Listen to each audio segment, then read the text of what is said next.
When 2024 presidential candidate Nikki Haley last served in office as the U.S. ambassador to the United Nations, her family's finances were a mess. Since then, Haley's net worth has ballooned from less than $1 million to an estimated $8 million. How did she make so much money in so little time? I'm Brittany Lewis with Forbes Breaking News. Joining me now to break it down is Forbes senior editor Dan Alexander. Dan, before we dive in and break down how GOP presidential hopeful Nikki Haley accumulated her wealth, can you remind us of the different political positions that she held over the course of her career? Sure. So Nikki Haley basically came to prominence as the governor of South Carolina. While she was in office in her second term, Donald Trump picked her to be his ambassador to the United Nations. And then quickly into that term, she resigned, sort of a little bit out of the blue from a lot of people's perspective. And now she's back in politics again, this time as a contender for the White House in 2024. When you think back to the entire Trump administration, it almost seemed like a revolving door. You said that resignation was a little bit out of the blue. She resigned in 2018. Can you elaborate on that? Why was it such a surprise?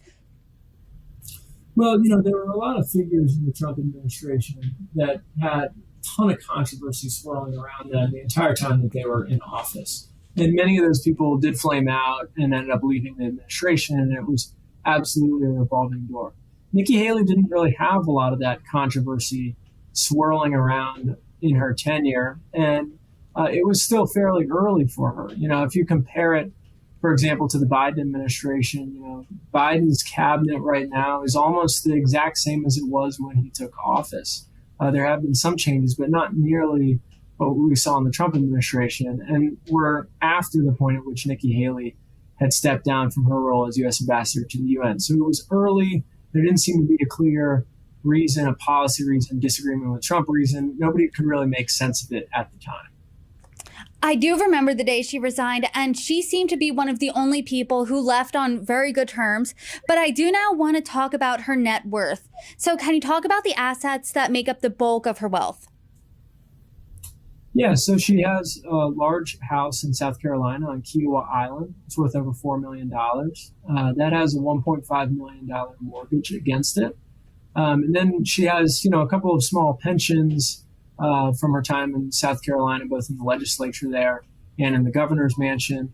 But she also just has a ton of cash. So investments in, wide-ranging holdings. And this is the result of her giving a lot of speeches and writing books after she left the Trump administration and before she declared her intent to run for president against her former boss, Donald Trump. So her net worth really exploded from less than $1 million to now $8 million. Is that normal for a political figure to amass that amount of wealth so quickly? The way that she made her money is very typical. Books, speeches, consulting, serving on boards. The amount of money that she made in that portion of time, particularly for someone coming from her position, is really kind of extraordinary. I mean, for example, if you just compare her to Mike Pence, who obviously a more prominent name, a higher ranking position in the Trump administration, somebody of huge historical importance. So any book that he would write, would go for a lot of money. Mike Pence is worth $4 million. That's half as much as Nikki Haley, and both of them started relatively close to zero. So they started at about the same point, and Nikki Haley is now worth twice as much. Now, because she left the Trump administration early, that did give her some more time to give speeches and, to make money outside of office. But nonetheless, for somebody in her position to go out and make that much money, it's a lot. Something that's really interesting is that records show that she financially helped her parents over the years. So first, can you tell us a little bit about them? What do we know about Nikki Haley's parents? Yeah, so Nikki Haley's parents are immigrants from India, and they came here and settled in a small town in South Carolina, raised their family there, including Nikki Haley. Her dad was a professor, and her mom was an entrepreneur. She started a clothing business, and when Nikki Haley was just a kid, she put her to work in it. She lost her bookkeeper at the time and said, "Hey, Nikki, why don't you fill in?" And so sure enough, she did. And then went on to study accounting at Clemson and come back and be the CFO of her mom's company. before she ran for office. Her parents, were pretty successful. They, bought valuable properties, and this business that her mom was running seemed to be going pretty well. But at a certain point, it looks like they got tight on cash. Maybe they just bought a little bit too much, spent a little bit more than they should have. And in 2014, Nikki Haley had just written a book. This is when she was governor, and she loaned, along with her husband, about $400,000 to her parents. Now, that was an enormous amount of money for Nikki Haley at the time.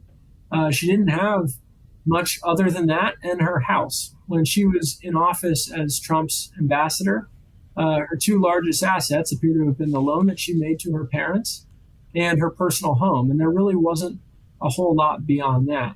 While she was in office, shortly after she became ambassador to the UN, her parents stopped paying back the mortgage that they owed to Bank of America on one of their properties. And Nikki Haley held a secondary mortgage on that same property. So all of a sudden, it looked like her parents were running short on cash. And because Nikki Haley's own finances were so tied up with theirs, she wasn't going to have the money that she expected to have either, because that loan that she had made to them all of a sudden was in a lot of danger.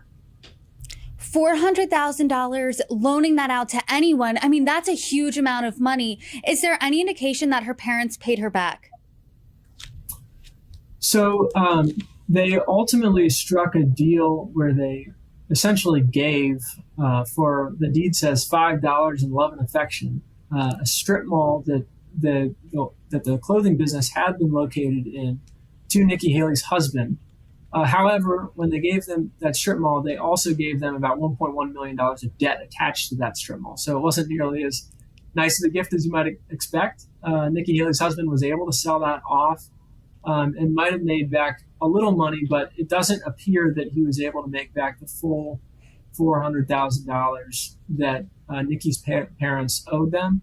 And ultimately, it looks like they just forgave that debt, but we can't be entirely sure. And according to recent national polls and a recent Economist YouGov poll, Nikki Haley's polling in the middle of the pack of the GOP field. Right now, she's at 3%. But how does her net worth stack up against the other GOP contenders? Also sort of middle of the pack. Obviously, she's in a different universe from Donald Trump and Vivek Ramaswamy, both extremely successful business tycoons. But she is pretty rich compared to the others. She's not quite as rich as RFK Jr., who inherited a lot of family money, but she's richer than Mike Pence. She's richer than Asa Hutchinson. She's richer than Tim Scott. A lot of the people who are sort of in the, I guess, middle of the pack might be a generous term if you're polling at that percentage, but, with Trump being so dominant, it sort of is the middle of the pack. She's richer than most of the other people in that band. I know 3% sounds like you should be coming in almost dead last, but there are a few people polling at 0. So 3% is better than 0, but you've been following money and politics for a while now. Is there an indication that running for president can help your net worth or hurt it? It definitely can help. It also can hurt, I will say. Basically, if you don't have a lot of money, running for president generally is going to be good for your finances. The reason that people were willing to pay Nikki Haley is the same reason that people were willing to pay Hillary Clinton to give speeches, because they thought they might be watching a speech of the future president of the United States. Now, of course, in both cases, those people had interesting things to say, vast foreign policy experience, and they wanted to hear that too. But you don't necessarily pay somebody $200,000 just to hear a foreign policy perspective. You can get a subscription to The Economist or whatever. For a lot cheaper than that. What you want is star power in the room. And so that's why these people get paid a lot of money to give speeches. So even the idea that somebody's going to run for president can be really, really lucrative. Now, the exception here is that if you already have a business, for example, if you take Donald Trump, running for politics might not be good for your finances because it's going to polarize a lot of your customers. So if you're already rich, it's probably going to hurt you. If you're not rich, it's probably going to help you. Dan Alexander, thanks for your reporting. Thank you.